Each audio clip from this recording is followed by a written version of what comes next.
Hello and welcome to another episode of the FemiNinja Project. Thank you so much for tuning in. As always, I really appreciate you listening. And boy, do I have a wonderful guest with me today. His name is Matthew Dickson. He is a mental health advocate and the founder of MindAid, which was established in 2018 to help people with mental illness in developing countries gain access to basic mental health care. He has had his own experience with mental health issues when he was diagnosed with schizophrenia at the age of 22. He successfully recovered, even though it took him 27 years, and he's going to share with us today how he did that. So thank you, Matthew, so much for being here, and welcome to the show. Thanks so much for having me on. This is really great. It's an honor to have you here. And I mean, I just absolutely love your story, just because it is so positive. And, I love highlighting people who've really overcome challenges and obstacles.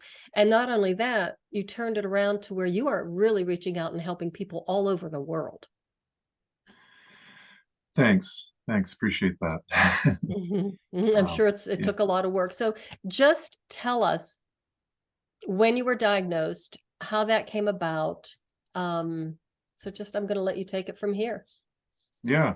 So I grew up in Eastern Canada and had a pretty average childhood and went off to university. I didn't feel the best. My first year, I was down, sort of low on energy. And my second year, I started to get more blunted emotionally. And I had some other things come up, sort of one symptom once a year, roughly, I was taking engineering. It was a 5-year program. Wow. This was the early 90s. I didn't know about mental illness. I'd been taught about mental health in health class in high school, but they didn't teach us about anxiety or depression or OCD or antipsychotics. I didn't know any of that stuff. And so so these symptoms were creeping up, but I could still do stuff. I was getting mostly A's. I bicycled across Canada. I was on the university rowing team. I did a triathlon, but I didn't feel like myself. But when the disease hit, it hit hard, and it hit at the end of university and in the end of my fifth year. And I went to get help. I said, I don't feel good. I was scared I was going to take my life, actually. Mm, And I went to the university health clinic. They took me up to the local psych ward in the hospital. And that was my introduction into the mental health system. And I was in and out of the hospital 5 or 6 times, 6 or 7 times in 1994 at the mhm. age of 22. And after that, I was in a group home for 3 years. I've been living on my own ever since. I had a job for 20 years, data entry, filing. I did stuff, but it took a long time to recover. But yeah, back in the hospital, it's to answer your question, it's very scary to just not have control of your body, to just watch yourself do things and say things, feel things, think things that just aren't you, and there's nothing you can do about it. I mean, there are things you can do about it. You can get treatment and work on your self-care and get counseling, but it doesn't cure you instantly. Mhm. And that's what I wanted. I wanted all the time. Just I was thinking, it's like the background music of music in a movie. You don't always pay attention to it, but the background music in my mind was, Mhm. "Please stop this now. Just Mm. stop it." And I remember watching the Japanese tsunami, and there was this video someone took. There are these people up on a hill, and they're watching their city or their town, city, whatever, their community, houses tumbling over other houses. Mhm. And one of the Japanese men was saying over and over, and YouTube transcribed it for us. And he was saying over and over, "Please make it stop. Please Oh. make it stop. Please make it stop." And I'm like, well, that's what I was doing for years and years. And that's like the bad part. And I don't want to focus on the bad part, but I mean, I can't ignore that. You have to. Mhm. I've got two messages. One is for people who don't know how difficult and painful mental illness is. I try to tell them about that. But for my other audience, for people going through it who already know the trials and tribulations you have Mhm. to go through, I want to tell them you can get through it. Mhm. It is possible. You can keep going, and it's recovery is possible, and the human body is capable of so much more than we think. Mhm. Navy SEALs are taught that in the training. They're taken to the brink of physical and mental exhaustion, and they say, I can't move another inch. I can't move another muscle. I am done. I can't do this training anymore. I quit. And they say, oh, you think you're done? No, no, sirree. You've got not just 5%, 10%, 100% more. You've got 20 times more than you think you do. And that's the number they use. And it's somewhat random, but they say Mhm. you're capable of 20 times more than you think you are. And they get up and they keep going through their training, and they're shown, and they last hours, days long after that. And I felt I was tested the same way with mental illness. You just want to lie there and do nothing.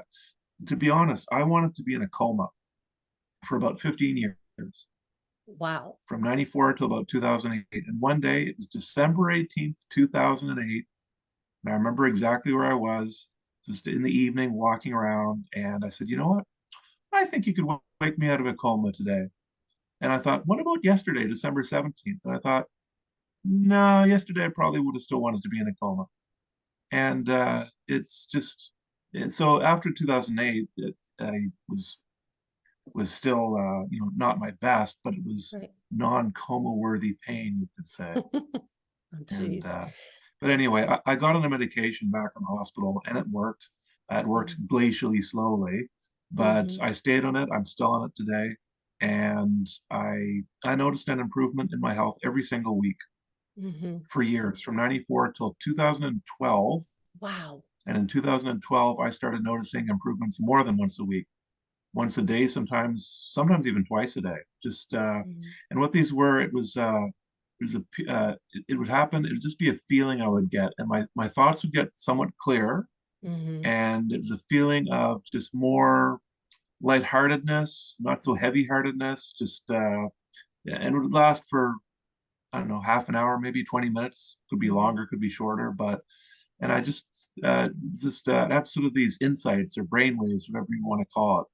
It's kind of like if you're sitting in math class and the teacher is trying to tell you a certain way to do a problem and you just can't figure it out. Mhm. And you look in the back of the book, the answer's in the back of the book, and they say, okay, X equals 2. Well, I still don't understand how you got the answer. And they try to explain it a few ways. And then finally, the teacher explains it in a certain way, and you go, oh, okay, I get it. I get it now. I get how to do that. And that's what I was having, like, on a weekly basis for so many years. And that's how it sort of went with me. So Yeah. when that was happening, that you were getting like these little minor little epiphanies or these bursts of clarity and lightheartedness or feeling back in the world, did you feel empowered by that? Did it kind of scare you a little bit, or did it encourage you? I mean, after being in that state where you were coma ready, and then coming out of it, what was that like? So they were, I was always happy to get them. They never made me 100% better. So I was Hmm. always, still wishing, I could go further than that and feel even better. But I was always Hmm. thankful for them. They were, I guess, enjoyable, you could say. They weren't, yeah, it was, they were fairly regular. I was Hmm. having them weekly. I sort of expect, I was always afraid that, I was always afraid that they would just stop. I was Oh. never, I was always afraid that I would plateau and I would never get any better. And Oh. even to the last days of my recovery, I was still really worried about that. Is this the best I'm going to get?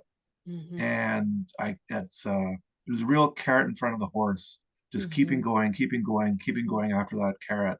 And, but yeah, and I forget the second part of your question. Sorry. Oh, and I did too, but it's basically just, what it was like, coming out of that, if it was frightening or, if you were Oh, afraid that it wasn't going to last or, you're going to slip back. And so that's basically what I was asking. yeah. So it was, so you could say the way I described it to myself was I was sort of uns, I was stably unstable. Yes, I was unstable in that, there's just a lot of chaos in my Hmm. mind. My life on the outside didn't look that bad, It was mostly just my brain that was giving me a lot of problems. And Mhm. there was a stability to my life. I Mhm. was fairly, I'm a fairly even-keeled person anyway, even like before Mhm. I got sick. So there was things I could count on in my life. There wasn't a lot of external things in my life causing me problems, like Mhm. relationship problems, financial problems, drug Mhm. problems. People can have a lot of things going on. Mhm. Um, when I finally got better, it would have been it was February in 2021, and one day it was February 11th. My symptoms just stopped. They literally just stopped, and the last thing to go was a feeling of just everything visually around me moving, and it just Wow. all stopped, and everything was sort of where it should be. And I didn't. So with schizophrenia, 25% of people don't hallucinate. 75% of people do hallucinate, Mhm. and that could be any of the five senses. And some hallucinations can actually be pleasurable and enjoyable. But a lot of people say they are relentlessly tormenting, like a voice in your head just verbally assaulting you all day long, like from the Mm. moment you wake up till Mhm. you fall asleep at night, like it does not stop. You're Oh, tying your wow. shoes, going to the bathroom, everything. It just doesn't leave you alone. And that, I mean, everyone is different. Some people might not have that all the time. Some people see things, hear things, but for me, I never did. So I was very thankful for that. Mhm. And but the thing with me was I felt like I was seeing things in two dimensions, not three dimensions. It felt like I was sort of placed in front of a TV and I could see my life unfolding, happening in front of me, but I couldn't put my hand through the screen or jump into the screen and interact with the people on the screen, Mhm. even though these were people in my real life. Right. I felt disconnected from my my world, and and it was just very adrenaline junkies. Mhm. Apparently, they have I think it's high dopamine levels, and Mhm. they can handle a lot of things coming at them at the same time. Mhm. Jet fighter pilots are tested on a Mhm. with a video screen, a video Mhm. game. They gradually put more and more things on the screen that they have to react to. Mhm. And after a while, everyone has a threshold. Too much going on, can't handle this. But if you reach a certain threshold, you can be a jet fighter pilot. They Mhm. say they often have monotone voices and they're just very low key people. They don't get anyway. So with me, they talk about dopamine as being a drug with schizophrenia, and I thought apparently I had low levels of dopamine, and that's what it felt like, just everything coming at me at once. Wow. You could put me like me when I was in the suicide watch room, nothing in it, bed, and that's it. And I just felt like I was being bombarded by stimuli. I Wow. didn't hear anything or see anything that wasn't there. It's more just a feeling. And like when I'd look from if I'd look one way and then turn my head and look the other way to the left or right, I would feel like what was behind me didn't exist. So there was some sort of trippiness to it, but um, it yeah. So that added. So when I'd look one way then look the other, it was like I was looking at all these.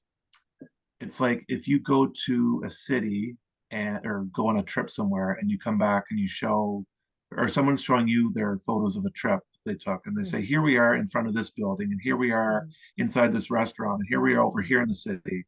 It's hard for you to make a mental map of where everything is in relation to each other, all those Mhm. photos. Um, and that's what it was like for my daily life. Like it just felt like I was being visually hit by all these images of my daily life. Like here's the living room door, here's the kitchen door, here's the door to my car, here's the door to the store downtown, and but they're all jumbled up in my head. Yes, Mhm. I did know where everything was. I could navigate through life very well, but visually, it just felt like everything was sort of moving around, even though it wasn't not moving around. I know it's hard to describe, but Yeah.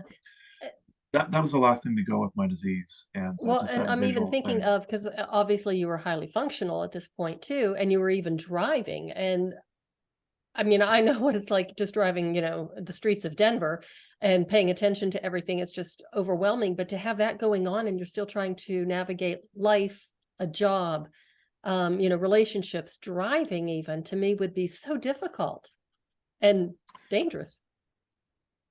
Yeah, I live in a sleepier part of Canada. Not a, I mean, I lived in a city of like 60,000 people, so it was easier. I don't know how to done in Toronto or New York City for driving, that sort of thing. But I, y- I never got behind the wheel of a car unless I felt I was a danger. Mhm. And yes, everyone's capable of making mistakes driving, me included, Right, no matter. right. Um, it's no doctor ever said, Matthew, we're going to take away your driver's license. So I'm Mhm. sitting there thinking, well, am I supposed to drive? No doctor even had a conversation about that with me. I said my driver's, every year you renew your driver's license and they say, do you have any reason for not having a driver's license? You have to answer that question. I'm like, I don't know what to put here. My doctor says I'm fine. He didn't say, he never said I shouldn't. So I sign it. I'm like, well, okay, I guess so.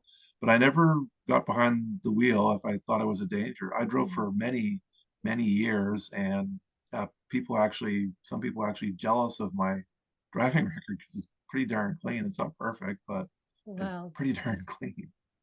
But So, yeah, to answer your question, it's difficult doing all this stuff, but you do it anyway. yeah. You just get up and do stuff. That's yeah. Well, you say that in such a practical way, you just have to do it. But a lot of people don't. I mean, a lot of people aren't that functional, or am I incorrect? To be honest, I don't know. I'm not Okay. really an expert. And so many of us hide with schizophrenia. So for the last 30 years, so many of us have just hidden. We don't talk about it. I know not many people who I've met in real life because you don't know who they are. You see them all over the place. They're all over your community, all over the world. 1% of the population has schizophrenia.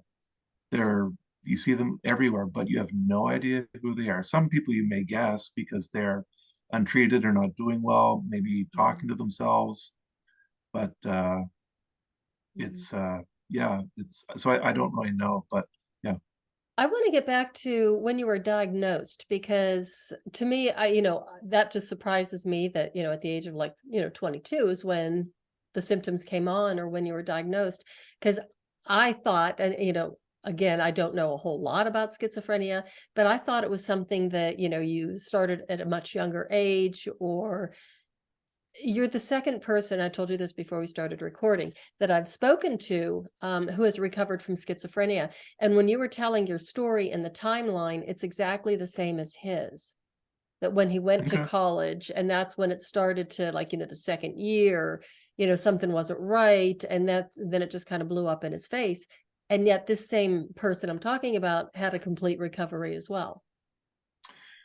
Yeah, so with schizophrenia, it's not set in stone, but generally guys get it in their late teens, early 20s, and women get it in their late 20s. I've read that, but you can have a girl get it at like 12 or something. It's not set in stone, but those are the general trends. Mhm.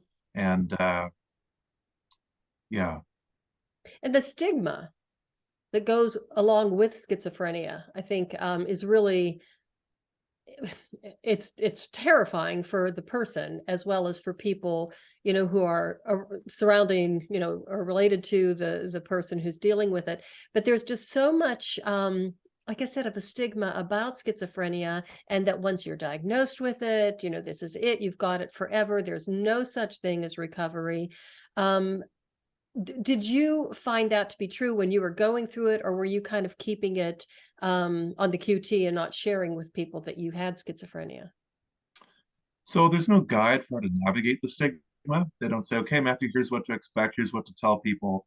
It just evolves on its own with your community. And so work with me was, people said, you don't just talk about that. In 1994, you don't talk about mental health. I had to whisper the word mental health in the grocery store if I met somebody. You just don't talk about that. I would throw if mental health went okay, then I might after a while test out depression. How would that person react to depression if I said Mhm. that word? And then if that went okay, then maybe I might throw out the S word, schizophrenia. Now I have no problem saying the word mental health or depression in the grocery store, talking to somebody. You're out in public, Mhm. wherever, coffee shop, somewhere. Mhm. But so things are changing. And I'm hopeful that at some point we can be loud and proud about schizophrenia. The stats are with schizophrenia, people with schizophrenia are no more prone to violence than the rest of the general population. 2%, violence is difficult to define. There's biting, kicking, scratching, psychological violence. The stats are 2% of the population is violent, depending on how you define violence. Mm-hmm. And it's the same with schizophrenia, 2% are violent. Mm-hmm. So the British Columbia Schizophrenia Society says that people with untreated schizophrenia can be a bit more violent than the rest of the general population, but I Mm-hmm. don't know what that stat is, and I'm trying to find it out. Mm-hmm. Is it 10%, 5%? Mm-hmm. I don't know what it is, 3%. I really don't know. But for, for the majority of us, we are no more prone to violence than the rest of the general population. Mm-hmm. And it's basically like saying, okay, Matthew, you are left-handed. So don't talk about being left-handed. When you go out in the public, don't let anybody know you're left-handed because people might think you're going to kill them. Jeez. That's what I lived with. It's the only analogy I have is like it's like living like being Jewish in the Holocaust. Don't let anybody know you're Jewish Right. because someone might want to lock you up or put you in prison or whatever. Mm-hmm. I know that's not a correct analogy, but that's the only way I can Mm-hmm. describe it. It's you're always wondering what are people thinking of me, Mm-hmm. and you don't feel like yourself. You don't look like yourself. People said my eyes look different. Mm-hmm. I didn't walk like myself. I didn't talk like myself. I was more monotone when I talked. And I just never felt like myself. And I had to parade myself around everywhere all day long. Went to work, went to the grocery store, walking down the sidewalk. And I'm thinking, what are people thinking of me? Mm-hmm. And it just adds to the already horrific burden I have to bear of just simply existing with this Mm-hmm. disease. So it's like at some point it'll change. It has to Mm-hmm. because it's like it just has to change, and people will have more empathy towards us. Mm-hmm. For people who aren't doing well, oh my gosh, Matthew, I'm so sorry to hear about what you're going through. Cancer was taboo back in the early 1900s. People did Mm-hmm. not talk about it. You didn't mention anybody who had cancer. Mm-hmm. Now, for decades, we've been talking about cancer. So I'm Mm-hmm. very hopeful now that we've made such a dent in the mental health and the stigma, Mm-hmm. such a dent. And the next generation coming up, I'm sure that there'll be, oh, you've got schizophrenia. How can I help? How, can I make a Right. casserole tonight? Mm-hmm. People who've gone through difficult stuff, they get casseroles. I never got one casserole. Well, that's not true. People did help me. People did help me. Mm-hmm. But you think it's just very, and not being able to talk about it. Yeah. People ask you questions, and you're always trying to think, oh my gosh, how do I answer this? And still try to Right. appear normal. And so you're always sort of second guessing yourself, and Mm-hmm. you might seem like devious or something. Can we really trust Matthew? You didn't really answer that question very matter of factly. Mm-hmm. It's and I pride myself on being honest. I've Mm-hmm. told lies in my life like everybody else, but Mm-hmm. for the most part, I try to be an honest, transparent, person. And I hated having to lie and just be and not having to talk about it when Mm-hmm. really I just wanted to talk about it all the time. Well, I think So the one important point to make right now is that schizophrenia is not contagious, number one. yeah, So if you're talking to somebody and they say, well, I've got this mental health problem, it's called schizophrenia, it's okay. It's not contagious. You're not going to get it. The other thing is that, I heard through my other guest that schizophrenia, everybody thinks someone with schizophrenia is violent.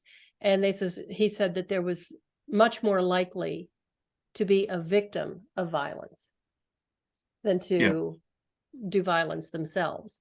And I think, again, a yeah, lot of that goes with the stigma and the preconceived notion.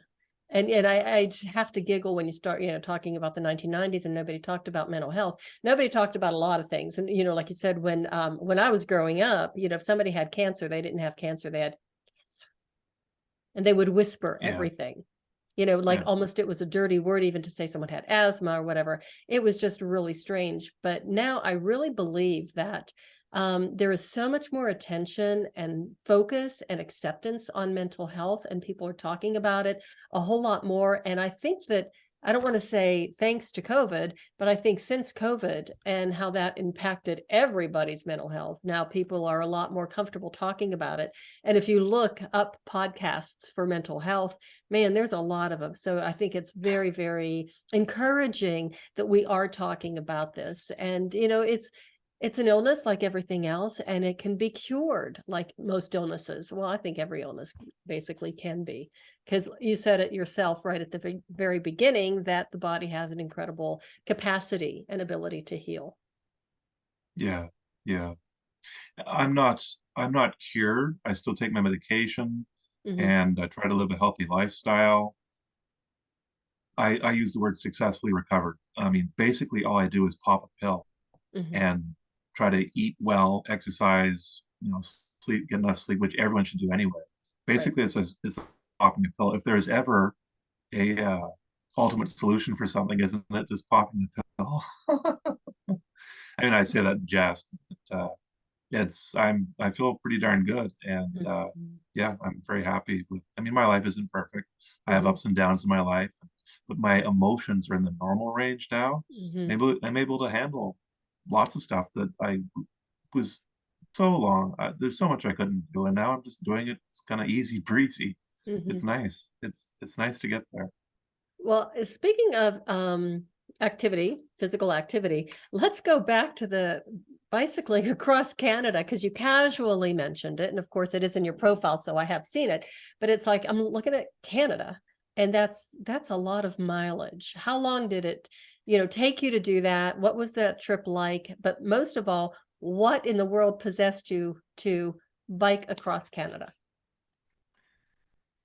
It's an organized trip that I went on. It's called Tour de Canada. They go across Canada every year. There's spots available for this year for anyone listening, Oh, and okay. Note it's everybody. it's a little over 7,000 kilometers, and I don't know what that is in miles, maybe 5,000 miles or something, 4 or 5,000 miles. And it goes from July. It's in July and August, and I still don't really know why I did it.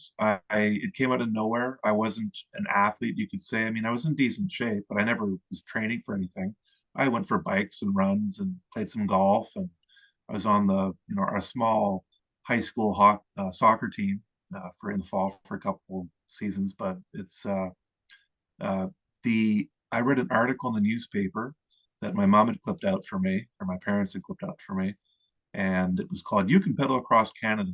It was about this trip, and they said anyone of average physical fitness, if they do 3 months of training, can bike across Canada. Some people don't even train for the trip. A guy on a trip, he was 40 years old. He weighed 295 pounds, 30 pounds, got down to 265, quit smoking cold turkey, didn't do 1 inch of biking, got on the bike in Vancouver, started biking. He was slower getting into camp. We stayed at campgrounds each night. But after a month, he was flying with the rest of us. Barbara Jeez. Savage, in her book Miles from Nowhere, left California with her husband and biked around the world. They did no training. The first 2 weeks they were sore, but after that they were fine. The body is capable of so much more. And by the way, I'm not doing that trip. There was no way I would classify or qualify for the Tour de France. No way. The average speed of the Tour de France winners is 40 kilometers an hour. They train, I'm assuming, for years. I trained for 3 months. Some people don't even train to bike across Canada. I was doing about 20 kilometers an hour, so I was dead slow compared to them. So let me ask you this. Did you say it was July and August? Yeah, So yeah. it was only 2 months to Two bike months. across Yep. wow. We did about 130 kilometers a day on average for about 60 days or so, 60, 70 days. The world record for biking across Canada is, I think, 10 or 12 days. If you bike at uh, lots of bike, lots of bikers, if you train for a few years, can get up to 35 kilometers an hour on a nice road bike. Lots of people here do that. It's pretty common to get up to that speed. For round numbers, if you bike 40 kilometers an hour for 16 hours a day, Hmm. That adds up to like what, 400 kilometers in a day or something. So 400 into 7,000, it's you're looking at about 10, 12 days roughly, rough numbers. But yeah, it's Yeah, but that's 16 hours on a bike a day. yeah, I've biked 235 kilometers at 20 kilometers an hour over 12 hours. Oh, I couldn't imagine. I just couldn't imagine. I'm not a biker. Well, I'll tell you, I just did that with 3 months of training. I was no athlete. I was just average physical fitness. It's people can do that. The body can do that. So I've read the a sustainable amount of exercise to do is about 3 to 4 hours a day. That's sustainable. We were getting more tired on our rest days at the end of the trip. I was anyway, and we were saying, this isn't sustainable. We can't bike 130 kilometers Hmm. 130 kilometers every day Hmm. for months on end. At some point, our bodies were already starting to break a little bit, but Hmm. still by the end of the trip, I wanted to keep going. I just loved it. I wanted to just keep biking more. I loved it. Wow. Well, I will admit, I've done 4 hours of ballet classes straight through. And it was like, I mean, I was tired, but it wasn't that big of a deal. But I guess my body was used to it. And I've done extensive lengths of training in martial arts too, but not on a bike. Ooh, I just can't Oh, imagine it's that. fun. It's fun. It's You get out there and you think, oh my gosh, this is so fun. You're seeing places, and other people say that too. Barbara Savage said that in her book. People would Mm. ask her, "Why did you do it?" And she would say, what she wanted to say was because it's fun, but she said she felt she couldn't say that because it might sound too flippant. But it's Mm. just, I loved it. It's really enjoyed it. By the way, people in their 60s, 70s, even 80s do that trip. Oh, now you're 80s. speaking my language. I love that. The guy who made the trip, Bud Jorgensen, he did the trip. I met him here in New Brunswick, where I am on the East Coast. At the age of 80, he was biking across Canada for I don't know what number of times he did that, but 80 biking. Wow, that is amazing. Yeah, yeah, Incredible. So you're right. The body has an incredible capacity that we don't even realize. And I'm going back to because you mentioned it, the Navy SEALs training, and you mentioned that even in your profile. I did see that, that they say that, yeah, you are 20 times more capable of achieving what you think you can. yeah. Yeah, I got that from Mark Devine. He's a Navy SEAL. He's got a Hmm. book called Unbeatable Mind. He's Hmm. got other books too, but he trains Navy SEALs, and Hmm. I got that.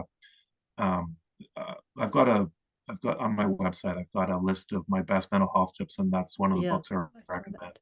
that. Yeah. It was nice. I actually had a guest, and this was quite a while back, maybe 2 years ago on my show, who at the age of 60, she was a couch potato and she was addicted to Oreos and, never really did much exercise in her entire life. And she went over to her neighbor's house who was watching this training thing. There were a bunch of Navy SEALs and they advertised, like the Navy SEAL training for civilians. And she says, I'm going to do that. And he looked at her and he laughed and he says, you really think you can do that? And it just triggered something in her that she put down the Oreos, never picked them up again, and walked out there and says, watch me. And she did it. And now Wow. she is a coach, a life coach, teaching mental toughness, based on the Navy SEAL training that they have. So I mean, that's pretty Wow. amazing. Wow. Wow. I wonder if that was Mark Devine's. He's got a SEAL Fit training camp where you can go in California and train with them for civilians. I'm wondering if that was his. But It could have wow, been. I that's actually have awesome. another guest who had done it too. I'm not sure if it was Mark Okay. Devine's, but after I talked to both of them, I'm like, man, maybe I should do that. And it was like, nah, it's okay. I don't want to show off or anything. No, we're good. We're good. So basically, I mean, what you're saying with the Navy SEAL training and what you have been able to do, recovering from schizophrenia is you never gave up. I mean, you kept at it. And I think that that's really a key point and key message here. Yeah, and I'll come back to my original message of there was all day long I just wanted to give up. Part of me was just like I just want to lie down. I just wanted to have to stop. Please just make it stop. But another part of me is like, keep going, keep going, keep going. And you just, you don't, there was sometimes I didn't know how I was going to get through something. And, but things just keep working out.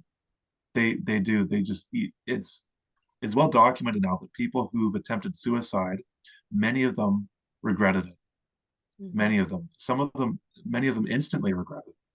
And Kevin Hines, he's a suicide prevention advocate. He jumped off the Golden Gate Bridge. He said, I had no hope for myself, jumped, and I instantly regretted it and wanted to live. Many other people said that. Kevin Briggs, he's got a TED talk about that. He's a motorcycle patrolman for the Golden Gate Bridge. And it's Kevin Hines says he still has suicidal thoughts. He knows he will never take his life because he knows there's always a way out. He can keep going even when he thinks he's done. And I think that if more people knew that, lives could be saved. Because if you didn't know that, you might take your life. And so that's I think very important to know. The, there's a film about Kevin Hines. It's called The Ripple Effect. The film director for that movie, he's worked on a new movie with Emma Benoit. She attempted suicide and survived, and she's the movie's called My Ascension, and I really it's being shown and they're doing screenings. It's a wonderful movie. It's really geared towards youth, but anybody really. Mhm. And I really encourage people to go watch that if Is it possible. out already then, did you say? I think I think it's going to be on PBS this year. I think that's the Okay. plan. But if you look up My Ascension, it'll tell you the screenings and all the whereabouts of it. Yeah, Okay. I just yeah. want to repeat that, my ascension, because I think that's really important. There are so many, I mean, I find it devastating to hear some of the statistics of suicides with the youth, suicides with, the military, the police. And even I found out recently that the amount of suicides in physicians has skyrocketed recently. Uh, Yeah, I think it's the next pandemic, and I think we're in it. So okay. that brings me to another thing that I found on either on your website or in your bio. I can't remember which, but I stalk my guests because I want to get to know them before I talk to them. That something that you said, and I'm believing this is a quote of yours: life is beautiful despite the struggles we all face. And that's such an incredible message to me. It's incredibly powerful, especially the part where you say the struggles we all face, because none of us are alone. We feel like we are sometimes, but we all have our own issues and our struggles in life that we have to face. Yeah, yeah, we do. We do. Yep. And It's let me see. Go ahead. yeah, I'm starting to see the magic in life again, the beauty, the mystery, and when you're sick with it, the unknown is as terrifying. When you're doing well, healthy, mentally healthy, the unknown just becomes a mystery, a wonderful mystery that you enjoy, like going to a Mhm, movie and watching a great movie that you don't know mhm, the ending to.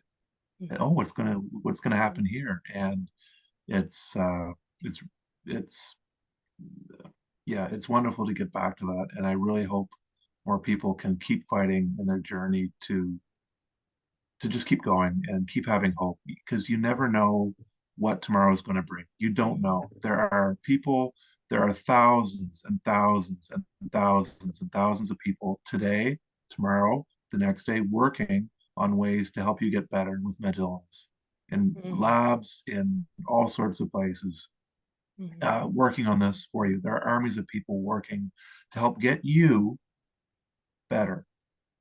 They're doing that for you. And you may think I'm all alone. I've got no one. mhm, No one cares about me. And your brain can tell you that. My brain told me that too. mhm, I just want to tell you because it's good to hear because like I said, your brain doesn't tell you this sometimes and you can forget. And it's nothing new. You've heard this before, but you matter. You're a wonderful, wonderful person. And I know you're doing the best you can. I know you're doing the best you can. We all are. Everyone's doing the best they can. And you are Carrie Fisher, the actress from Star Wars, Princess Leia. She had bipolar. She said Mm. everyone with mental illness should be awarded medals for their bravery, for their courage. The fights you get just to get out of bed in the morning, I've been there. I've done them so many times. Just pulling the sheets off you, putting your feet on the floor was the most difficult thing I did every single day. Mhm. And I commend you. I can't give you a medal right here, but if I could, if I was the president of the US or whatever country, here's a medal for you. I Mhm. give you a medal for today. I should probably give you thousands of medals for today for every minute you fought to get through. Mhm. So here's your Well, medal. Keep going. okay, I know you're in Canada, but if you ran for president of the United States right about now, I'd vote for you, just so you know. Thanks. Thank you. Okay, I think it might be important because I know that you did read a lot of books on self-help when you were going through this. So if you can share some of the tools that you used that really did help you, I think the audience could really benefit from that. And then I have something else I wanted to ask, but go ahead. Yeah, so I could talk about those for a long time. I I've got like on my best mental health my best mental health tips are on my website, and I really encourage people to go there. Those are after like 20 plus years of reading. Those are some of the top books and articles. There's a brain health CD, Dr. Daniel Amen's Brain Warriors Way music program. I Mm, think it's on iTunes too, mhm, but it's for overall general brain health. The Survivor Personality by Al Siebert. That's a mhm, great one, not just for mental illness, but anything you're going through. mhm, Verbal Judo by mhm, George Thompson. Verbal Judo, The Gentle Art of Persuasion. mhm, He is a police officer, and police officers are trained in verbal judo to deal with people with words, not weapons. And it's made my life so much easier. But I encourage people to read or whatever, watch videos, listen to podcasts, mhm, whatever, and learn. I know in school we don't want to be the geeky one in the library all by ourselves, but I'm telling you that library in your community is a vast reservoir of all sorts of things to improve your life. mhm, You can learn how to make money in the library. mhm, There are books on how to make millions of dollars. You want to be a millionaire? Go check out the library. Be a mhm, geek in the library, if that's what you want to call it. mhm. And for mental health, there's all sorts of books on how to get yourself mentally healthy, your mindset, personal development. All these top CEOs want to learn how to become more confident and stronger so that they can run their business better. And they've got this all in books for free. It's for free in your library or free on the internet on all these Mhm. YouTube. Charisma on Command for a random one. Charisma on Command, a YouTube channel. They teach you how to have charisma. Did you know you could learn how to improve your charisma?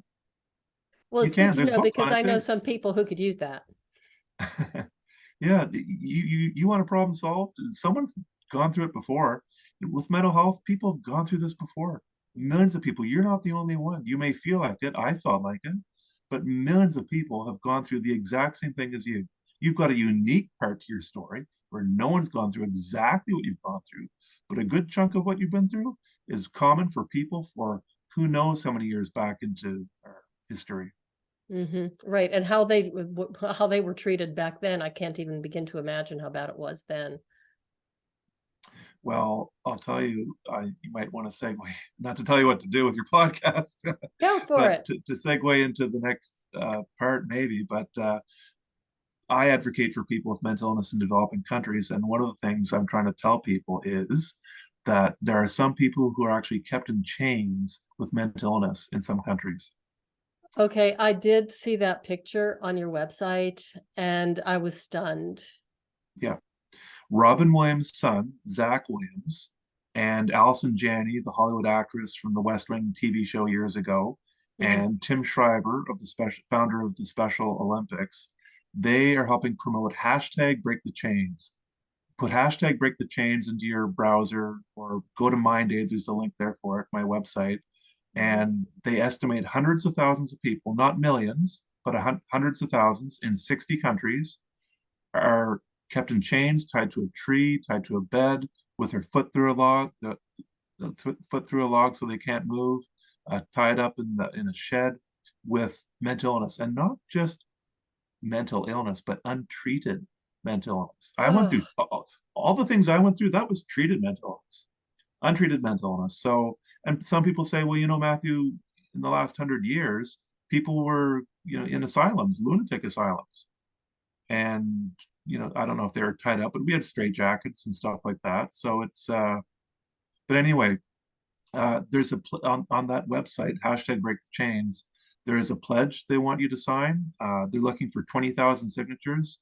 If you could go and sign your name to that, if it's something you believe in, whatever, that would help unchain people. So on my website, there's 10 nonprofits that I steer people towards, and I keep finding more as time goes on. But one of them, for example, Basic Needs US, they go in and they unchain people.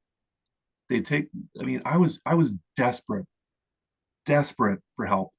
Please somebody help me. Please somebody help me. Please somebody help me. And there are millions of people with untreated mental illness. They estimate 270 million or more in developing countries who have no mental health care, and hundreds of thousands of them are kept in chains. You oh, can give money to Basic Needs US. They can go into one of the countries they work in, and your $3 a month. In some nonprofits, you can donate $3 a month, a coffee a month out of your paycheck. Not even like $30 a month. It's like 10 cents a day, 10 cents a day. And that money it'll allow them to go into community, find someone tied up in a shed who's untreated mental illness for who knows how many years. They can take the shackles, the iron shackles off their feet, oh. take them and say, we're going to give you treatment and we're going to get you better. Wow, what a savior. You want to be a savior for $3 a month, for 10 cents a day? Anyway, I can't tell people what to do, but I'm really, uh, I can't keep this inside myself. I can't just sit here, Mhm. go home, play golf and watch Netflix. Although I do that sometimes, Right. but I'm trying to help people. It's horrible what some people have to go through, and I yeah, can't even imagine. I mean, how inhumane and what a horrible way to treat another human. I mean, I wouldn't even treat an animal that way, but a human being, and a human being who's already suffering so much. How could anybody do that? But this is a good segue, though, into MindAid. When did you decide, and how did you decide that you wanted to obviously do more? And you came up with this idea because what you're doing is you're reaching people all around the world. yeah. So right now, my website doesn't get tons of traction. I mean, the cause itself is vastly under-resourced. You look at UNICEF or World Vision or the other large humanitarian organizations. I mean, they themselves need a lot more help. But the groups that I steer people towards, Fine Mind, Strong Minds, Basic Needs US, there's others there too. They are relatively small compared to the other larger ones, Mhm. and they need more help. And so, me myself, I in 2018 I made the website mindaid.ca, and uh, so the way that evolved was I my dreams are taken from me. There was so much I couldn't do. I biked across Canada, got an engineering degree, and then flat on my back, couldn't do anything. And my one singular goal was to get my health back. Mhm. For years went by, and I thought maybe someday if I get better, I might speak at like my local high school or something. And that is the Mhm. extent of what I thought I might be able to do. Mhm. No one ever guaranteed that I'd ever get better. No one says you will get better. There's hope. You may, you Mhm. can. And I should anyway. I won't get into that. We already covered that. But so in 2010, I started reading books on how to advocate, how to public speak, how to make websites, social Mm, media, all okay. that sort of stuff, because I wanted to start giving back. But it took a long time before I could use those tools, all those books. I could read. That's one thing I encourage you to do is read for people listening. Read, because even though you can't take action right away, having that knowledge will help. Mhm. It'll help you to have an effect in your community. And so, but I don't know why, but I never went looking for content online for mental health in developing countries. A lady saw me at my worst in 1994, and she said I looked like I was walking through a world of flying glass. And that's exactly how I felt. It's like, yep, thank you for noticing that. Yeah. But I never went looking for, I felt like I was living in a war zone. It wasn't until 2017 and Vikram Patel's TED Talk burbled up into my feed. It's on my website there, his TED Talk, and he talks about mental health in developing countries. He, back in the 90s, said, we've got these models of basic physical health care where, a manual where how you can treat a broken leg or deliver a baby or treat some other physical ailment where there's no hospital for hundreds of miles around. Why don't we do this for mental health? Why don't we do this? He did. He and others, they worked on it. These models now, they've been using them for the last 20 or more years, and they're low cost, they're proven effective, and they're scalable. And the World Health Organization is trying to figure out the best way to roll them out to the masses. In the meantime, these nonprofits that I've found are doing this work, have been doing this work for years, and they've helped thousands of people get back up on their feet and Wow. get on with their life. Wow. Well, bless you for the work that you're doing and for bringing this to the forefront of everybody's attention and giving people hope. I think that's probably the most important message that you can share with somebody is that message of hope and recovery. Yeah, I know. It's the hope is so powerful, so powerful. Hmm. It's if people knew what they had inside of themselves, Yeah. they could just keep going for, yeah, it'd floor you what you have inside yourself. I will say one more thing. The My website is the world's first website with all these groups on one site. Wow. They are otherwise scattered across the world. You will probably take a while to find them if you went looking for them on your own. It took Hmm. me a while to find them all these 10. I've got more in the resources section of my website. There's more beyond. You can't necessarily donate to all of them, but they are Hmm. doing work in various ways. Hmm. And I keep finding more as time goes on, which just makes me happy. I Hmm. want my website just chock full of websites in the years to come of people Hmm. who are helping people in their own country with mental health. It's wonderful to see. So my website's fairly small. It doesn't get tons of traction right now, but people are starting to take more notice. I have a dream. Okay, Martin Luther King, I've got a dream. When I made my website domain name MindAid, I immediately thought of, oh, what about a MindAid concert?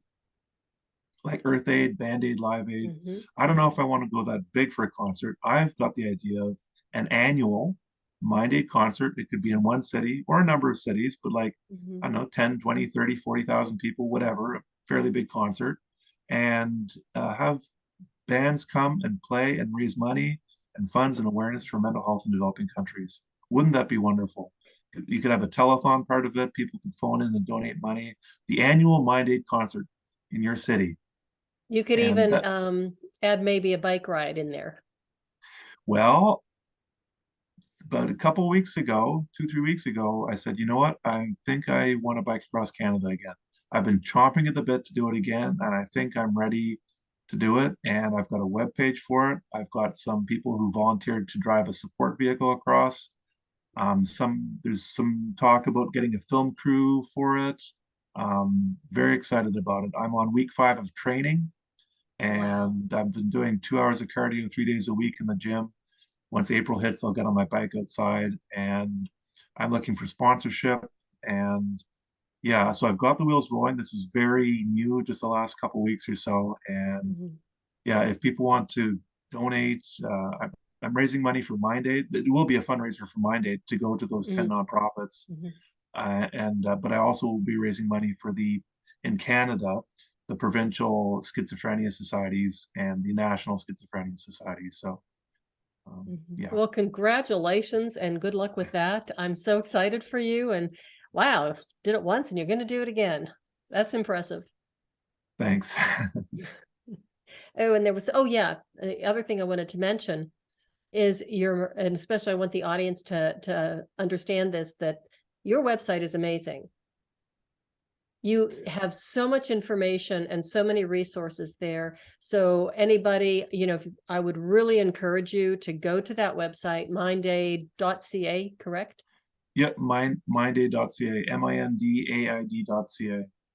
Okay, so for the resources, because I really do believe that mental health illness and mental illness and the issues are just I mean, it's out of control right now, and the more that we understand about mental health, the more we can take part in it and be spokespeople and share each other's stories like this. It's going to make the world a better place.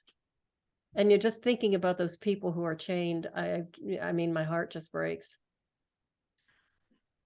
Yeah, thank you. Yeah, the website, I keep working on it. I keep tweaking it as the weeks and months and years go on, and keep adding to it and trying to streamline it more. So Hmm. yeah, I'm on. I've got. It'll send you off in a bunch of different directions. Hmm. Yeah. I may get it revamped, but I'm working on that. I may do that Hmm. soon here. But Hmm. yeah, um, I'm on social media. I'm on TikTok and YouTube, Facebook, LinkedIn, Instagram, Twitter. People can feel free to check me out there. I do like getting on. Uh, I do like being in front of the camera on podcasts and camera. I love talking about this. I will keep talking about this for as long as I'm alive, helping people Hmm. with mental illness, or until we find a cure for it all. Imagine Hmm. everyone in the world cured with mental illness. That Imagine. is a world Wow. that I would love to imagine. I So think that would be a wonderful world to live in. yeah. So yeah, and if anyone wants to hire me to speak or have me on their podcast or uh, whatever, or do a Facebook Live with me, Mhm. please reach out to me. I'm open for business. Okay, and they can contact you through your website. Yeah, they can reach out to me on social media. My Mhm. email's on the website. It's info@mindaid.ca. Mhm. So yeah, Okay, and for the listeners, of course, all of his links, Matthew's links are on in the show notes. So, you can reach him however, you want. I'm already following him on Twitter, Facebook, Instagram, and YouTube, I think. Have I gone there yet? I'm not sure. But anyhow, you've got some great social media and you're doing amazing work. So I'm just so impressed with everything that you've told us today. And your story is really powerful. Thank you so much for sharing it. you're welcome. Thanks so much for having me. This has been great. And you have already given us so much wonderful information and tips and resources. If there was one last thing or one final thing, really pearl of wisdom that you would want to leave with the audience that they could really think about and for the next couple of days, what would that be? Well, one thing that just popped into my head is, well, I mean, not just popped in now, but I think about it a fair bit, is I'm trying to encourage other people to help other people. There's a TED Talk by Martin Seligman. He says long-term life satisfaction, the best predictor of that is helping other people, helping the environment, the animals, whatever it is. Mhm. Get behind a cause and work towards that. And it's the best predictor of long-term life satisfaction. And I really encourage people to do that. And people think, well, I can't public speak. I can't get up on YouTube or Facebook. Like, how do you know? I didn't want to do that at all. Part of me doesn't really want to be on it now, to be honest. I'm not Mhm. really a social media guy, Mhm. but I am for this cause, and I'm doing it because people need help. Mhm. And if people, I really still, there's a book called Host Your Own TV Show by Tim Tialdo. He teaches you how to have your own YouTube channel or TV Mhm. show. Great resource. Sunny Lenarduzzi, she's a YouTuber. She teaches you how to get on YouTube and do well, like a business and help other people. She teaches you how to have an online course. There's resources out there to improve yourself. Click Millionaires by Scott Fox. He teaches you how to say no. You don't have to have 10 initials after your name to get up on YouTube and help other people. Mhm. Basically, what I did was I made on my Facebook page, I said, here I am, I'm Matthew Dickson, and I wrote the words mental health advocate. I didn't go to mental health advocate school. You don't need initials after your name to do this. You don't need a degree. You can do this and help other people.